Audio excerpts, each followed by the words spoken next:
శ్రీమాత్రే నమః. మిత్రులందరికీ శుభోదయం. ఈరోజు శ్రీ క్రోధరామ సంవత్సర పాల్గొన శుద్ధ త్రయోదశి బుధవారం. ఈరోజు త్రయోదశి ఉదయం 9:41 వరకు ఉంది. తదుపరి చతుర్దశి. ఈరోజు మకా నక్షత్రం. ఈరోజు వజ్యం మధ్యాహ్నం 3:28 అయితే 5:08 వరకు ఉంది. దుర్ముహూర్తం ఉదయం 11:49 అయితే 12:36 వరకు కూడా దుర్ముహూర్తం ఇవ్వడం జరిగింది. ఈరోజు పంచాంగరీత్యా ఈ రకమైనటువంటి ఫలితాలకు వచ్చేస్తున్నాయి. అలాగే ఈరోజు మార్చి 12, 2025 తేదీ బుధవారం.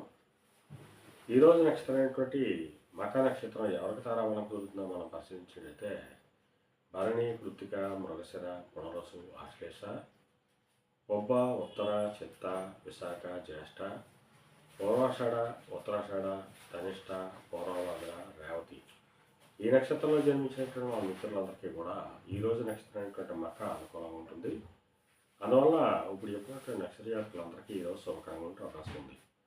అలాగే ఈరోజు రాశిఫలాలను మనం పరిశీలించినట్లయితే మేషరాశిలో జన్మించిన వాళ్ళకి సంతానానికి సంబంధించిన శుభవార్తలు వింటారు. వృషభ రాశిలో జన్మించిన వాళ్ళకి ఆకస్మిక ప్రయాణాలు చేయవలసిన అవసరం ఉంటుంది.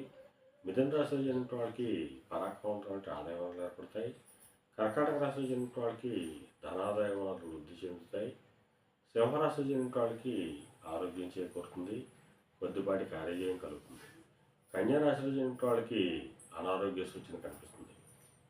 తులారాశిలో జన్మించిన వాళ్ళకి చేసేటువంటి వ్యాపారాలు లాభసాటిగా సాగేటువంటి అవకాశం ఉంటుంది. వృశ్చిక రాశిలో జన్మించిన వాళ్ళకి ఉద్యోగ అవకాశాలు పెరిగేటువంటి అవకాశం ఉంటుంది.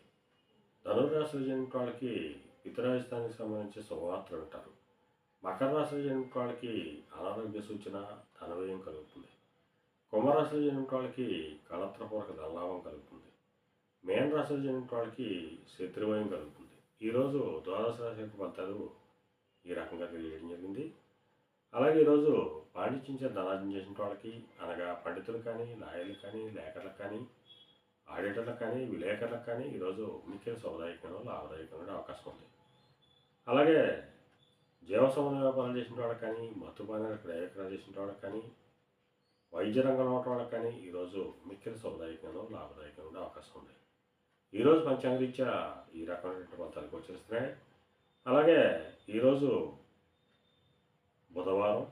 అందువలన ఆ మణికంఠ స్వామిని, అయ్యప్ప స్వామిని ఆరాధించిన, స్వామిని అభిషేకించిన సర్వశుభాలు కలుగుతాయని చెప్పి శాస్త్రీత్యా తెలియడం జరుగుతుంది.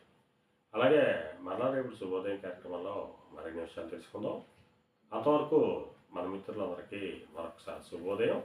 ఇట్లు మీ పెద్ద బాబు సిద్ధాంతి వలలమావిడ.